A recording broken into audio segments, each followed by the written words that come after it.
Hey everybody and welcome back to Let's Play Dragon Quest XI. So last time out we headed into... we finished off the Cryptic Crypt and we rescued Connie's daddy from being kidnapped by monsters. Also managed to find Serena hanging out in the crypt, so... Noah, that's his name. I couldn't remember. But yes, we were able to find Serena as well. And both her and Veronica now joined the party. But we need information on how to reach Yggdrasil. And Noah is the one who is the one Eric knows about, who is basically the man in the know for the thief profession that Eric is a part of, or was a part of, not so much anymore. So yeah, Noah knows a lot of. So apparently Noah is a man in the know. What if they did? I can't help it if juicy tidbits have an habit of falling in me. By the way, he's not a very nice character, this guy. He, as you can see, kind of gets drunk with his dad. Yeah, mistakenly went to the ladies' bath. Yeah, what a load of shit. But yeah, kind of sitting here getting sloshed in the morning with his daughter sitting next to him. Yeah, he's a piece of shit. But he has some information. But he is an information gatherer, so he will. He can hopefully be of some use to us.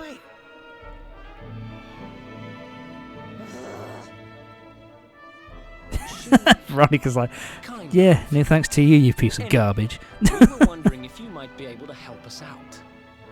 What do you know about Yggdrasil? Yes, tell us, Noah. We saved your ass, so you know you owe us a bit. Ah, I'm glad you understand, Noah. Well, seeing as how you saved me life, I'll tell you what I know. Ah, nice. So let's see. Connie and me was travelling across the desert when we came down with a bad case of heat stroke. We didn't have no grub left. This is something I like as well about the Dragon Quest games and about Dragon Quest XI, but a lot of the Dragon Quest games do it, is that they kind of incorporate the accent of the particular character into their subtitles. So, you know, I kind of like that, how he, you know, when he talks something, it's actually written down in that way on the subtitles, which I kind of like. This rainbow-coloured branch thing, all shimmery and beautiful. So yes, this pretty much sets up. Sorry, this pretty much sets up where we have to go for the. Sorry, this pretty much sets up for the next place where we have to go. So yeah, in a place called Gallopolis, there is this branch, which is apparently a part of Yggdrasil, which is a rainbow branch. And so it is something that we need in order to show us which way the luminary needs to go in order to reach Yggdrasil. So that means the next place we need to go is we need to head to the desert. Sorry, fuck. We need to head to the desert and head to Gallopolis in order to get this rainbow branch so that we can continue on our journey. Swear to protect you. While we live, none shall defeat you. You've said this before, love. Loves. But yeah, this is officially where Veronica and Serena join the party. So now we've got our extremely powerful black mage, who is a bit of a glass cannon, and we've got our healer character in Serena. So yeah, our party is very balanced. Our party's pretty good now. We've got, you know, Veronica just so happens to have a pass to Gallopolis. Alright, well, that was useful, I guess. But yeah, so we got the main character, the hero, who's a bit of a physical striker. Eric, who's good for inflicting status ailments and also stealing Okay, I'll talk about this in a minute. He's good at stealing stuff, and then Veronica, who's good with her powerful magic, and Serena, who's good at healing and curing status ailments and stuff. But yeah, we've learnt Zoom. Zoom basically allows you to visit any place that you've already been before. So if you have to, I think you have to stay in a inn at the particular city, at the particular place, and then you can zoom there whenever you want. It's a really useful fucking spell, and definitely something you need. But anyway, talking about Veronica's attire there, that is, I believe, called the Little Boar costume. Basically, the reason why I've got her in that is because the Little Boar costume is pretty much the strongest armor you can get for Veronica at this point in the game. So, yeah. You can buy it at Hotto. It costs a decent amount of money, but it's well worth getting because it increases the defense by a really significant amount. And so we've got the... Look at this. Oh, so cute. Anyway, Veronica, yeah. Go on, you little boar. Kill her. But anyway, so yeah, we've set up Serena with a lance because her physical attack is pretty good, and it doesn't really stop her healing ability or reduce her healing abilities all that much. So she's kind of so it's kind of useful to have. So it's good to have a set up with a physical weapon in this point in the game. And with Veronica, we're giving her the staff because basically she can't hit anybody for shit. And in terms of the magical staffs basically increase her magical power a considerable amount, so it's pretty worthwhile. So yeah, it's kind of a staple for Veronica that basically she has these costumes which are kind of cutesy that you would like maybe put on a little kid, like that you would put on a little girl. And everybody has costumes. We're going to be getting costumes for the hero and Serena when we get to Gallopolis, but I won't talk about them yet. Rubber rabbits. These guys are pretty comfortable to beat. Basically, decent defense, but they also, as you can see, they hit pretty hard. However, you can pretty much you can defeat them pretty comfortably. Their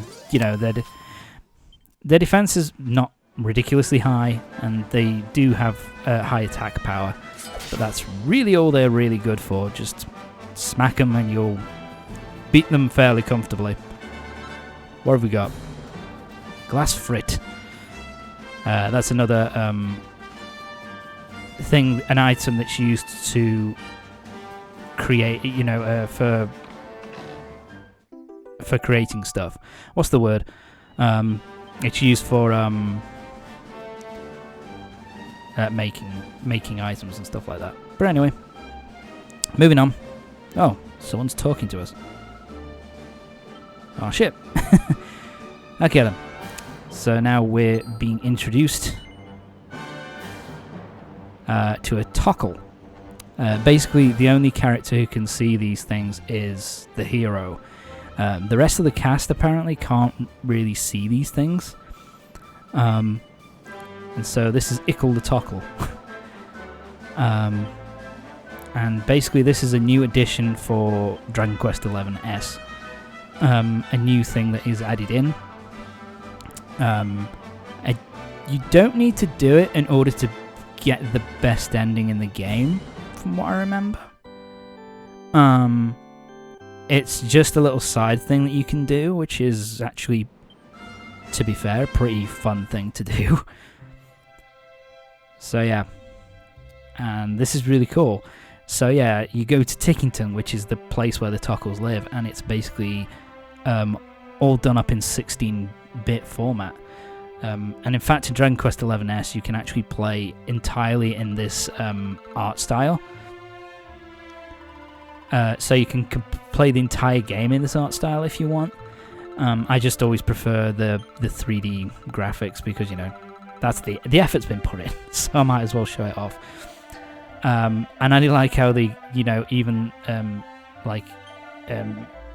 with the 16-bit sprites, even they give like Veronica the boar costume, which is actually pretty fucking cool. So this is Tiggington. Basically, this is a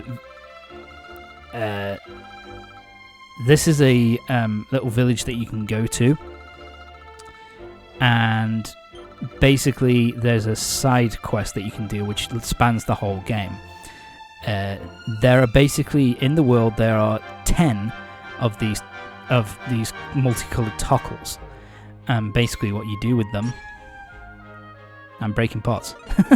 And so basically what you can do with them, and yeah, you can wander in, you can save in here if you want, with this place, so you can save, and you can, oh no you can't. But anyway, so yeah, there's an inn here, so you can heal up and stuff. I don't think there's a store. There's a red Tockle there. I don't talk to him, do I? Oh, I do.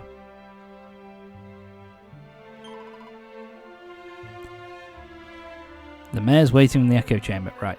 So there are basically 10 tockles for you to find. It will give you things called passwords. These are basically coded words to open these... to open up these 10 books. Each of them representing a different Dragon Quest game. From Dragon Quest 1 all the way through to Dragon Quest 10. And each of them has a quest that you have to complete in order to beat the book. And in that, it's basically a quest which was in the original game, which is really fucking cool. It's a really cool idea. And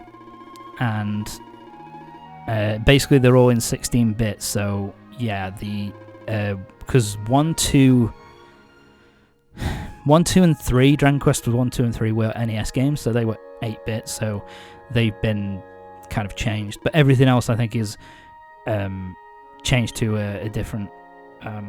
everything else, I think, is 16-bit as well, so Dragon Quests 7, 8, 9, and 10 were all 3D adventures akin to something like Final Fantasy X, Final Fantasy 9 and 10. So it's so they've got like 16-bit and sprite versions of sections of those games now. So that's really fucking cool. 1, 2, and 3.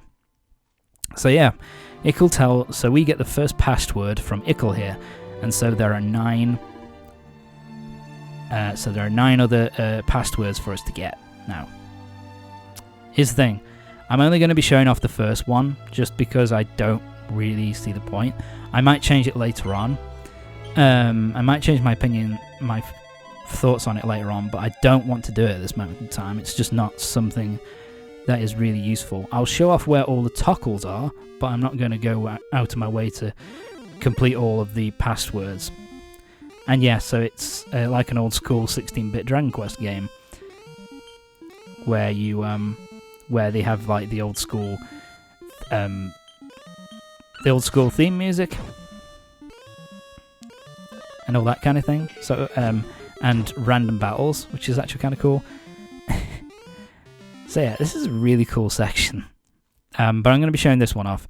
So this is a section, I believe, from Dragon Quest 3. Yeah, and even the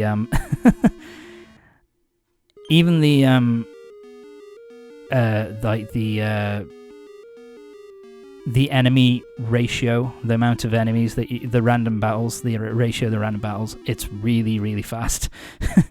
You face a lot of these things, like in the old school Dragon Quest games, so also something kind of cool. So yeah, so what we have to do is that there is a monster, a thief, who has stolen a certain, has stolen the Lyre of Ire. which has been stolen by a mischievous monster, and if you beat them, you get a gold. If you beat this, you get a gold bracer. Gold bracer is actually pretty useful because it has some. It's a pretty good defensive item, especially early on. So yeah, and we can also find some shit. We've got a medicinal herb, a lamplight, and we got ourselves 20 gold coins. That's nice. Ah shit. Yeah, more random battles. So we got a Draki and a Fromage Frey to take on. The enemies that you'll fight here are relatively weak, so they're not going to cause that many problems. Yeah, and Veronica takes the most damage. And look at, wow, Veronica's HP is really fucking low. But, yeah. She causes, God, she's such a glass cannon. Yeah, dead, and we're done. Nice and easy. You could grind in here if you wanted to, but I don't really recommend it. Just defeat the enemies that you need to defeat and move on. So right, this is the guy who has stolen the Lyre of Ire. So what we have to do here is we just have to take him on and beat him. He's not that hard, so we shouldn't have any real issues. So yeah, it's a Rongo Bongo. So yeah, this is an enemy which we've fought before. He has some pretty powerful... His defense is pretty good, and he has a good amount of HP. So he's going to take... Sorry. He's going to take a few turns to defeat him. Yeah, so the Lyre of Ire. Yeah, kind of an annoying little thing. It basically will constantly... it will constantly respawn... constantly keep spawning enemies. You don't want to take down the enemies straight away though, just get rid of this guy first. As you can see, like, the Rongo Bongo isn't causing that much damage. And is he down yet? No. And there we go. The Rongo Bongo is down, so now we just need to take down these, you know, in all honesty, pretty weak enemies. You know, they're nothing special. We've fought a billion of these fucking things, so yeah, the She Slime's already gone. And these guys will go down in a couple of hits, probably. Go on, Veronica. Finish him off. There you go. And there you go. That's it. Battle's done. Like I say, it's a pretty easy one, and you get a good amount of experience points for it. So yeah, now you can just head back and go see the old man, and he'll give you the Lyre of Ire. Oh god, I still love that 16-bit sprite of Veronica is awesome. But anyway, talk to him, and he'll give you the bracer.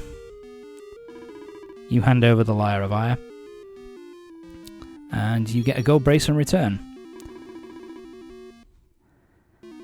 And that's the side quest pretty much done. And that's pretty much what you have to do for the other... you have to do this is what you have to do for the other 9 sections as well. You'll be given a side quest from a particular Dragon Quest game, and then you just have to beat them, and then you win. Just beat it, and then you close up the tome. Nice and easy.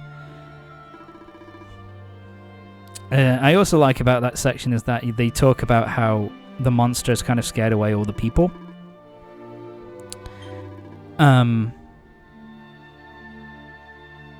You know, the monster scared away all the people, and so when you defeat the monster and get the Lyre of Ire back, which is constantly spawning monsters, which is why you're fighting a bunch of enemies randomly in the town, which is kind of cool.